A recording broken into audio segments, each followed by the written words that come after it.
coming from SK Telecom. Cassiopeia still removed, even though Faker is playing this game, and there's the Maokai.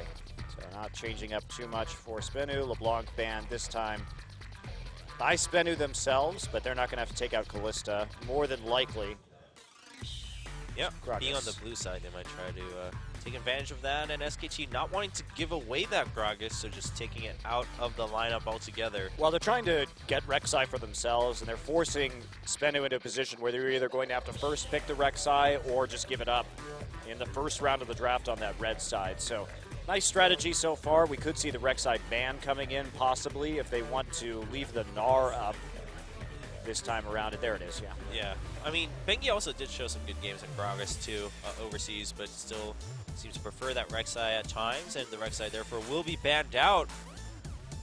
And will the last ban be a Kalista ban from SKT? Or are they going to try and bait out the Kalista and then play Urgot into it, would be the next question. That's true. That is something an option that we've seen teams do from time to time, but nope, not going to take that one. Instead, they don't want to play against that Kalista. So what will the first pick be right here? Gnar, Hecarim, possibly a jungler. Could early pick something like a Azir if Sassen is comfortable on that champion, considering that they are going to have to pick their mid before Faker anyway. Yeah, I mean, Cassiopeia is banned, so you still got to be worried, though. When Pawn tried to first pick that Azir, we did see, in fact, the Kassadin counter pick coming in from Faker in the finals. The first time that a Korean player ever used new Kassadin. That's very also true. I should actually, a Korean player in Korea. Yes. Yeah, we have to clarify that now. Because certainly they're everywhere. Because certainly Pawn played it a whole bunch in the LPL. For sure. Considering taking that Nunu, but yeah, I don't think it's that high priority that you steal it away when Sejuani is available. You might as well just be aware of the Nunu coming in from Bengi. Will Bengi go for the Nunu, though? Kind of does seem to be his fallback plan once a lot of these popular junglers are taken away. I think you should play Vi. Vi. His Vi was really good. It was good back in the day. It's time for the Vi resurgence. Well, maybe he's thinking about it. Sticking his tongue out, he's like, Vi, yes. Nope, he's actually going to play Eve. He's like, I lost to it. I will show the rest of the Korean teams the power. Well, most likely we'll see a jungle pick here, and probably a top pick, maybe an 80 carry pick. Oh, actually just wanted to secure that Alistar.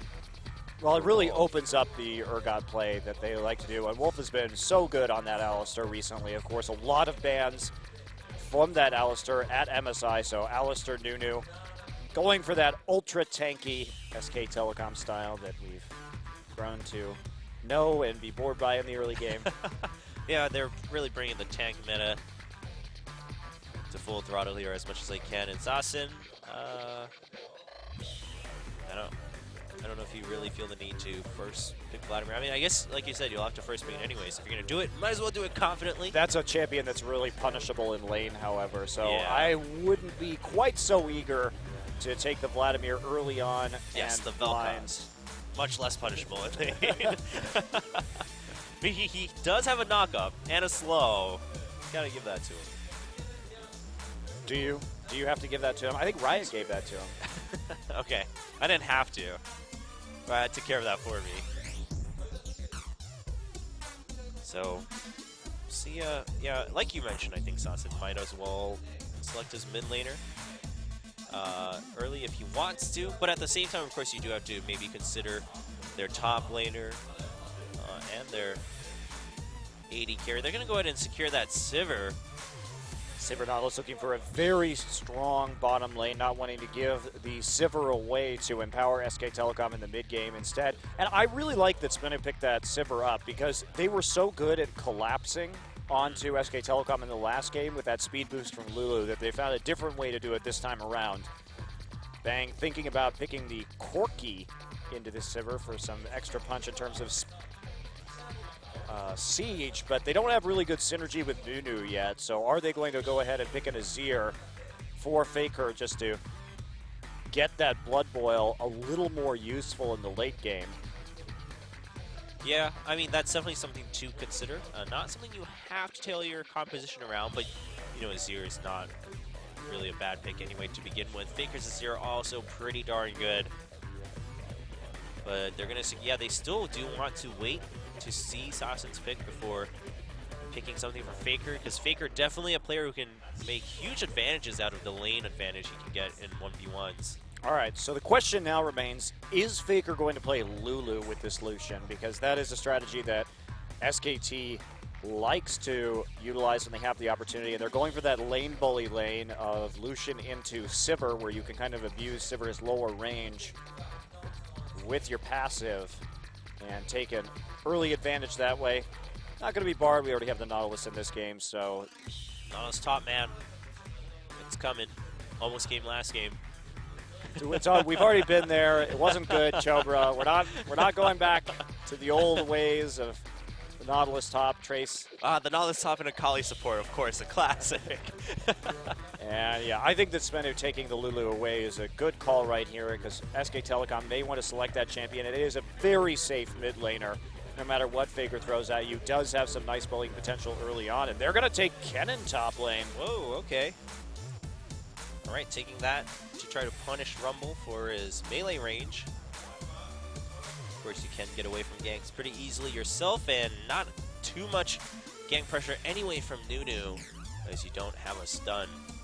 The problem with Kennen is that if SK Telecom decides to lane swap, which they don't want to do because they have the Lucian into the Sivir, but Kennen is a top laner that can be punished in those lane swap situations. And to be fair, we also technically don't know who's going top and who's going mid. Both are potential options. True. Yeah. So a bit of a flex pick right there. That's probably what SK Telecom is thinking about right now, trying to get something that would be good into either of these matchups. It's going to be mid-rumble. Oh, man.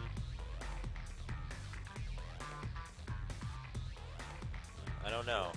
Not too convinced. But, the mid-Ezreal, good against anyone, especially when you can just get all your farm from the side lanes as Faker. That's right. So going back to the SK Telecom Classic, something that they've been playing so frequently in 2015, mid-Ezreal double AD composition, and I love the Ezreal Rumble combo because you can just melt someone's backline instantly with True Shot Barrage and Equalizer. It just bypasses all of their tanks immediately, hits onto their carries, and is very problematic to deal with, especially against the squishier composition that this SBENU Sonicboom team will be running. And all they have to do is zone out the Sivir, and there's only magic damage left, so MR going to be very useful for SK Telecom. Imagine we'll see Marin build that Abyssal Scepter first in this situation, and they'll be very powerful in terms of sieges in the mid game. And now that Nunu pick going to do double duty. That's true. Very nice composition from SK Telecom. SBENU looking for that primary engage. A lot of their composition is going to depend on whether Sejuani can hit those ults so Kennen can get the follow-up. But they have tons of speed again. And if SK Telecom is as lackadaisical about setting up and grouping as a team around those dragons, SBENU can certainly punish even harder with this composition than the one they ran last game. Yeah, I mean, with On the Hunt, they can really group up and just get that hard engage they want. I like it. I think they identified the weakness that SKT had and now are going even harder in that direction. Well, game 2 between SKT and SBENU. SKT leading 1-0. Let's get into the game.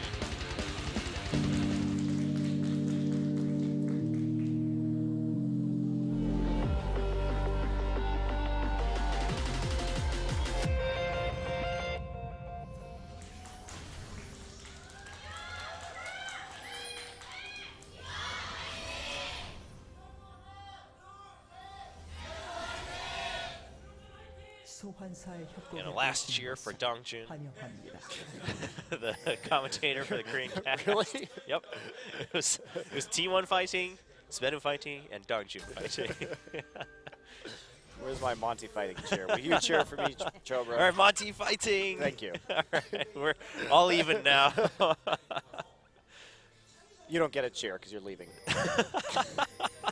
Wow. That's pretty harsh. First I cast 12 hours of solo cast, and now I don't even get a cheer. That was your punishment for leaving. All right. Well, seems like we won't have too much. Well, SKT actually setting up for a lane swap, like you suspected they might do, even though they also have a preference in the 2v2. Yeah, and this could be advantageous to SBENU, who does have that stronger Dragon Control, at least in Game 1. So I do see Bang heading up into the top side right now, and they're trying to deal with this Kennen, keep him down, and keep the Rumble safe, because having Rumble in that Kennen matchup is pretty unfortunate for Rumble. He's constantly taking those auto attack harass with the Doran's Blade. So when will the day come when thematic compositions are completely acceptable in the professional meta, like all Yordles? Well, remember that actually Frost, back in the day, played an all ninja composition at an international event. Oh, that's true. So they've been trying, and you know, even SK Telecom at All-Stars in 2014. They did play. They played for skins. That's so true. We do have this. Korean teams like to style with thematic compositions. One day a Moo will return in the jungle and we'll have all Yordles.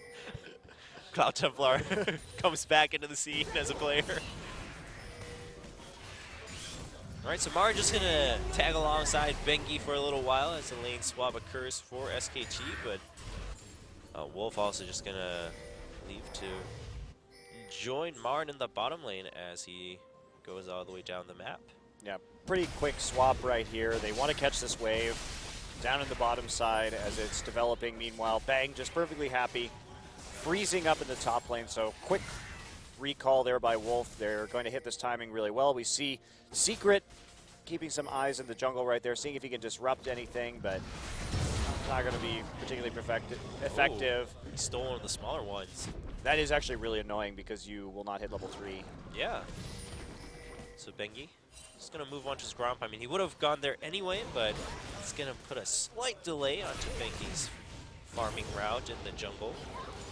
Meanwhile, Kennen only recalling right now, and he has to break that freeze in the top side. He'll feel comfortable knowing that the jungler and support are in bottom right now, so he can just go ahead and teleport, but Marin has a pretty much free opportunity to go back right now, so he can play a little bit more aggressively for this CS. Faker getting some wards into the river while Catch takes the crab, and Soul should be easily able to farm in the top side with that range and the unlimited shurikens that he has, that energy.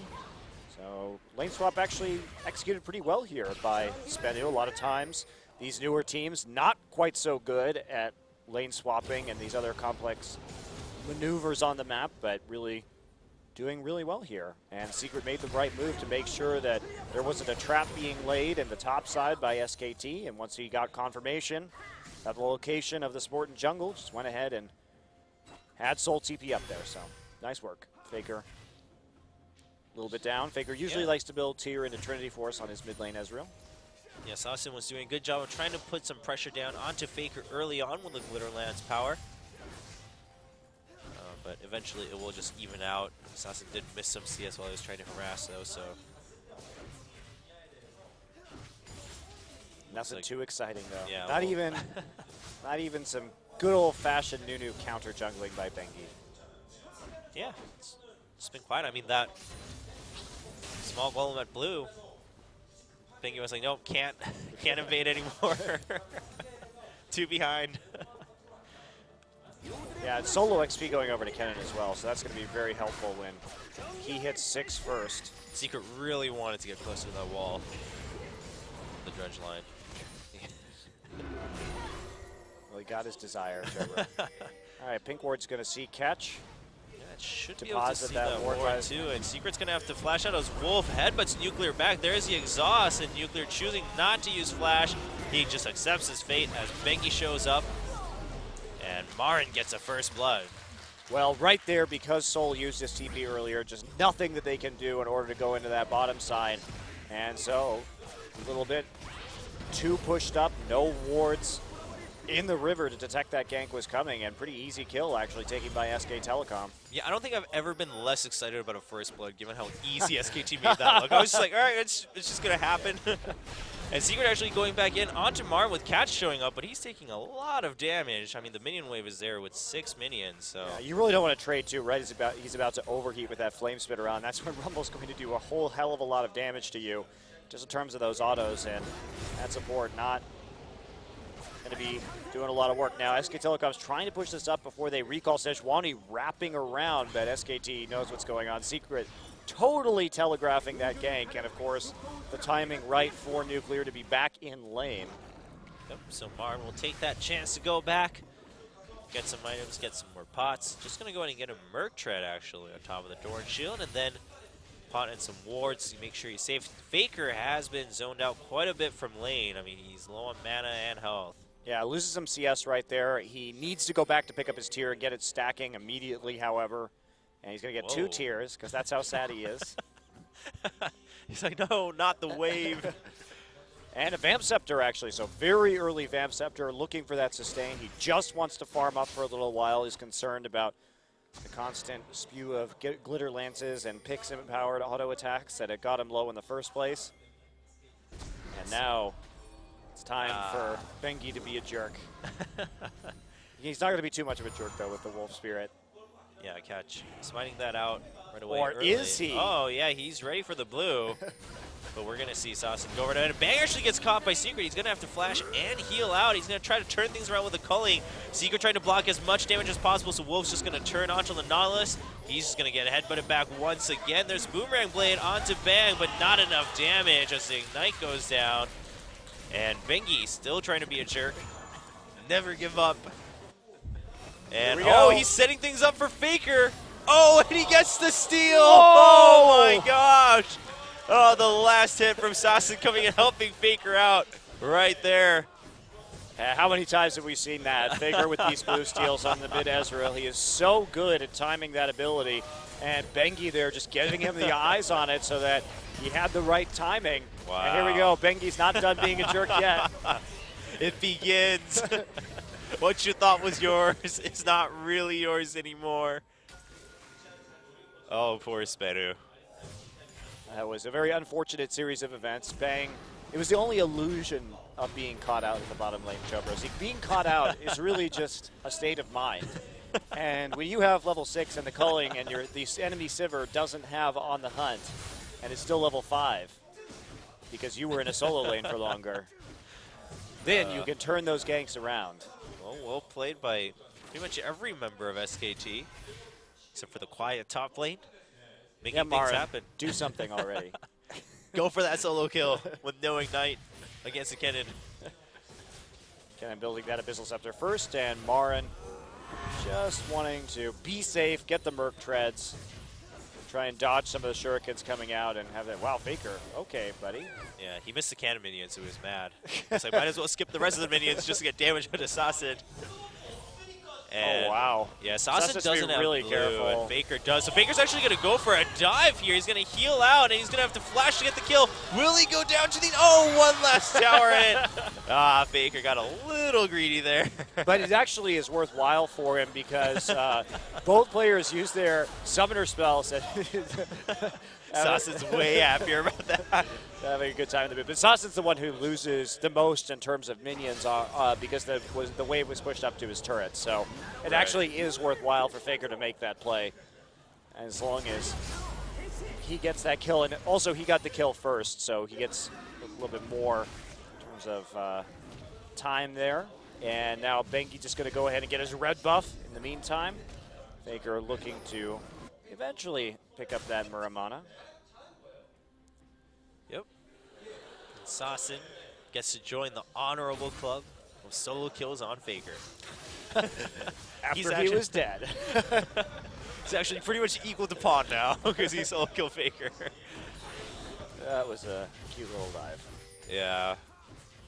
Faker was pretty confident, but Saucin, I mean, flashed away to create some distance, securing the tower hits, and Bengi showing up in top lane. They're trying to put some pressure down into Soul because he's already at half health, and there's the ultimate coming in. They will both be stunned, but tons of Flame Spitter damage as Bengi takes the last hit. That was actually a really good combo from the jungler and top laner from SKT right there, just because when the Slicing Maelstrom went down, even though they got the stun, because he already had the snowball on him, he was just sitting there moving slowly through Flame Spitter, taking damage the entire time. So the stun really not doing a whole hell of a lot, even though he had some MR already. Still unable to survive, and Marin not having any damage really yet. Yeah. Well, Bengi taking that chance to make Catch's jungling even more miserable, stealing that Gromp. Meanwhile, tons of wards by SBENU around the dragon. They don't want Bengi to get an easy dragon out on his own. So try to keep eyes on that area. Yeah, Bang going for a very greedy build now that he has an advantage in that matchup.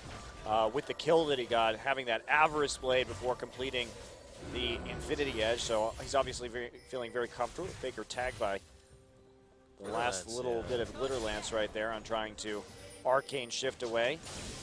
And now we may see some attempts in earnest. Wolf actually has to pop his ult. Yeah, but Secret's the one who's going to get caught as the headbutt comes in, but there's ultimate onto Bang just to give Secret some time to run away. There's the slow coming in, and he still gets the hit. Doesn't get the kill, though. You have to be so careful about that. Faker will drop that True Shot Barrage at the drop of a hat just to help out his side lanes right there. Now Seeker is chunked out, but Faker's pushed back to his tower. A bit of a risky dragon attempt here from SKT. Yeah, Cat's showing up, and so is Sasin, so SKT is just going to back out for now, but yeah, Bengi trying to keep that dragon leash as much as possible to try to get an angle on it as Faker comes back in lane, and he's going to jump onto Sasin, but nice Glitter Lance onto both members of SKT. Sasin still takes a lot of damage. No True Shot Barrage to worry about, though. Yeah, no mana for Faker either. He's going to start regenning it, of course, with that tier just a little bit, but Sasin still trying to push up the wave. Yeah, and he's going to stick around as long as possible. He does have a health pot going, so he feels pretty safe given the mana situation for Faker. Scuttle Crab going in favor of SKT, and Bengi just going to come in, say hello, maybe steal it. Yep, just going to steal the Raptor catch. Not happy about that, but what can you do? And they're going to, I mean, he does have some time here where that smite is going to be down, but it's like by the time he actually gets it, nope, they're just going to back off. SK Telecom is done caring about dragons. Yeah, I mean, there's no point in going too far forward for that dragon when you have a gold advantage everywhere else. Also just going to clear out that ward with the pink. They still have vision in the dragon pit for a little while longer for SBENU as that ward in the pit times out here in a couple seconds. So he's just going to put out an extra run right outside. And there we go. Quick little pink ward clear. SBENU is just trying to hold on to their pressure in this game. They keep on pushing very heavily in the mid and bottom lanes, but Faker's going to try and take another blue buff right here as they see Sejuani in the bottom side of the jungle. So literally zero chance right there, and a parting barrage. To keep Soul at bay from that minion wave. He should still be able to get that cannon minion, though. Faker shows up with the blue, so Sasin knows what's going on. SBENU, meanwhile, is going for the dragon. Teleport coming in from Rumble, and there's the culling. The dragon still goes in favor of SBENU. Wolf is in the pit. Nuclear and Soul should be able to get out. It was Sasin right there, but Secret and Catch, although also both flash out of the pit. So dragon taken by SBENU. Some summoners used for that. Yeah, both TPs used right here, and Faker still... Soul flashes forward for the slicing maelstrom. He gets the stun, but there's Marin overeating, though, so he's not going to be able to catch it. Oh, nice headbutt into the knockoff, and Marin picks up the kill and a double with the Flame Spitter. Wow, Faker really knowing his limits right there, having faith that his team could come back in on that one because Soul had his flash up and was able to get the stun down onto him and nearly end Faker's life right there. Faker using both summoners, however, does make it out. Oh, goodbye, Catch. One snowball. Not even going to need it. He's just going to slap him down. Just Yeti slap him. Why would you use a snowball when you have a giant monster you're right and it could just beat you into the ground, Chobra? Let's see if this again. Soul goes forward. Does get the stun. But they really overcommit for that one with 3 members of SKT coming up. Wolf with a great follow-up with the combo. And then Marin roasting 2 members of SBENU underneath the turret. It's the new freeze roast method to instantly cook your food at absolute zero temperature with Nunu. Must be quite painful. Is it really absolute zero though? I don't think it is. That would be far too cold. They should actually just get stunned instantly and dead at the same time if that was true. The most OP ultimate in League of Legends. Bengi doesn't care about Sasin. In fact, he's just going to chase through. Whoa, that's a lot of damage from that True Shot Barrage. That is a protection, pink ward protection True Shot Barrage right there. And it really is just amazing how regularly Faker will use that. And because he has that blue buff, he's just able to reduce the cooldown so significantly on the True Shot Barrage just by continuously spamming his abilities. So no point in being shy, because every time you chunk out a member like that, you're going to get someone a CS advantage or a vision advantage or something along those lines. So these little micro advantages that Faker gets with the True Shot Barrage out of Ezreal in the mid lane really do add up for his team. And it's the thing I really like watching most about Faker's Ezreal play. We've seen a lot of players try that mid Ezreal, but the accuracy of the True Shot barrages from Faker really makes a massive difference across the map. So, of course, we saw him steal that blue buff earlier.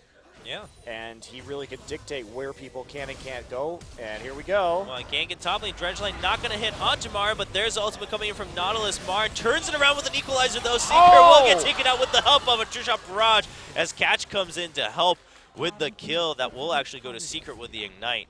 Yeah, True Shot barrage rattling by for Faker as well. But that was a nice turnaround. Bang still just farming up here in the bottom lane. He already has that Infinity Edge. Pretty big advantage on Nuclear. Nuclear going to have to hug his turret, as SK Telecom in 17 minutes has built a 6,500 gold lead. It's pretty big. Faker, I mean, keeping eyes on the map with good communication to boot, is also able to just secure all of his CS and push up when he needs to. Keep applying that pressure. Not going to spend, several seconds keeping an eye on somewhere else on the map. Nunu's just... He's just going to stick around.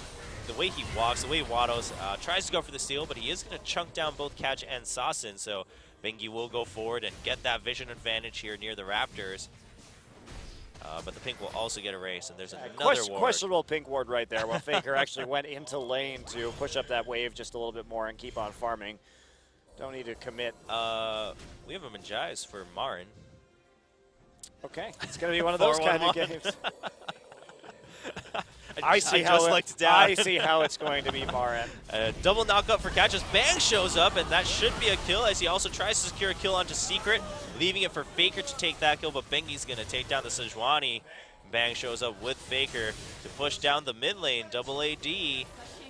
And Bengi still zoning out every member of SBENU, but there's a nice dredge line and the slow, but Absol0 in the brush and then flash out. Bengi's going to make the escape as Faker blinks forward, and Sasin gets caught to Bang, and Bang not going to get one last hit onto Sasin. Oh, wow, nice dodge by Sasin on that one, and Dredgeline keeps Wolf back, and there's a teleport from Soul. Can he get the stun onto Bang? He does, but no damage to follow up. So Bang and Faker will just try to turn around. Bangy pretty low, though, so they got to watch out. Boomerang Blade comes down onto Faker, but he has Arcane Shift and Secret. Where are you going without really much of a mission? There's the Equalizer. Oh, he gets booted back onto the Equalizer. Everyone trying to stack Marin's Manjais Soul Stealer as the double kill goes to the Rumble. Somehow, Secret killed Faker and all of that as well.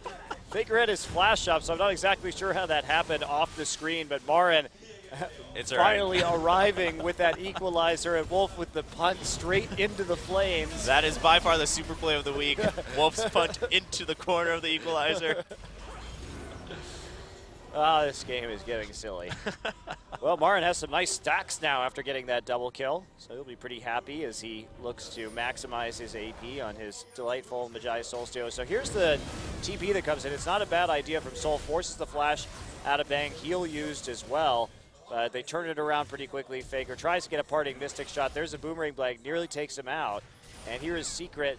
All right, what'd you do, Secret? He probably just clicked R. Oh, yep.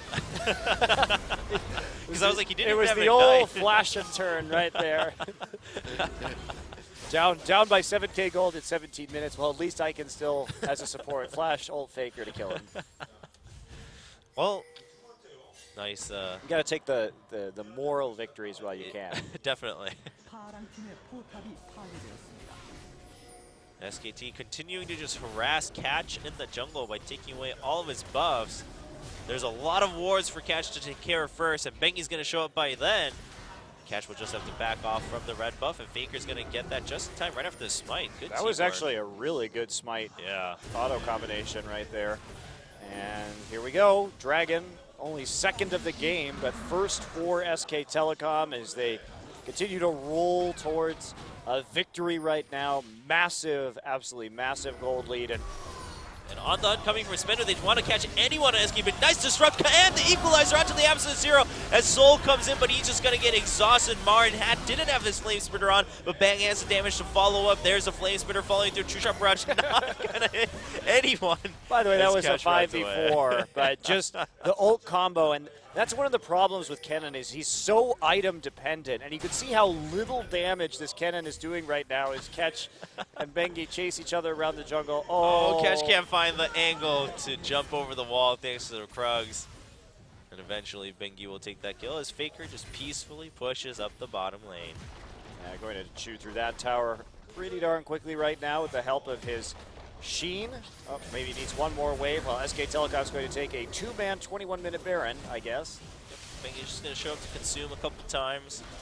Then it should get taken care of pretty quickly. Yeah, Marin's also coming to join after pushing up that top lane. SBENU knows what's going on, but Assassin's going to be met with a big surprise as the Majaya stacks start to do their work. 13 stacks for Marin.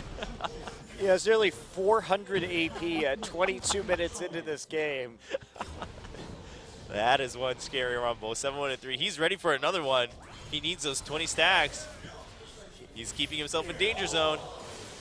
Faker just trying to steal the red buff away from Bang. Everyone in the audience got scared. Yeah, it wasn't him. And Faker was toying with his teammates a little bit right there. Didn't get the red buff refresh. And Bang just pushing up with these Baron-empowered minions right now. Faker's taking everyone's jobs on SKT. He's trying to push the R&D department of SKT, develop a cloning machine. More Fakers all the he's time. Like, Coach Cohen can't do his job fully unless he clones me. Well, this game's over. It's pretty over. The real question now is, can Marin get to 20 stacks? I hope he can. That's the dream. Now he has a death cap, so actually the completion of that death cap is going to push his AP. It's going to be over 500 now at 22 minutes, so he's going to be able to pretty much destroy their entire team with one equalizer. Yeah, that's pretty scary, but he's very far off. Doesn't look like he wants to teleport in. You don't know where your priorities are, Marin. Forget the farm. He's still stuck on the farm. You need the champions. The dredge lane not going to hit onto Bengi. Don't think you really wanted to hit that at this point, but you kind of need to do something for SBENU. Wow, look at the damage coming in from Faker with the Muramana completed. True Shot Barrage is going to clean up the wave. Does soak it in with Spell Shield for nuclear, but not so much for secret. Marin is doing Krugs. All right, Marin. I mean, you had 4 easy kills here with your equalizer, but he's going to do Krugs as Faker tries to go for a kill. He is actually going to pick it up onto Soul, and SKT will just continue pushing forward. They'll take the middle inhibitor, and then they'll go bottom to make sure they secure this game without any holes left for SBENU. Crowd starts cheering as the game pretty much looks like it's going to end because Marin's here and Faker's doing so much damage from the side. SBENU, you know, they might want to try to put up one last fight, but it's not really going to matter too much as Marin just roasts Nautilus with a single Flame Spitter, it looks like. He's up to 575 AP right now after scoring that last kill on the side. There's just nothing that SBENU can do against this Rumble. Just looking for an answer. There's the absolute zero from Bengi, just keeping him right up in. There's the equalizer as he flashes forward, but his Flame Spitter is turning his back, and Marin's not going to be able to go for the kills as Bang and Faker come in, and oh, the shutdown. The 20-stack dream is over. SBENU wins the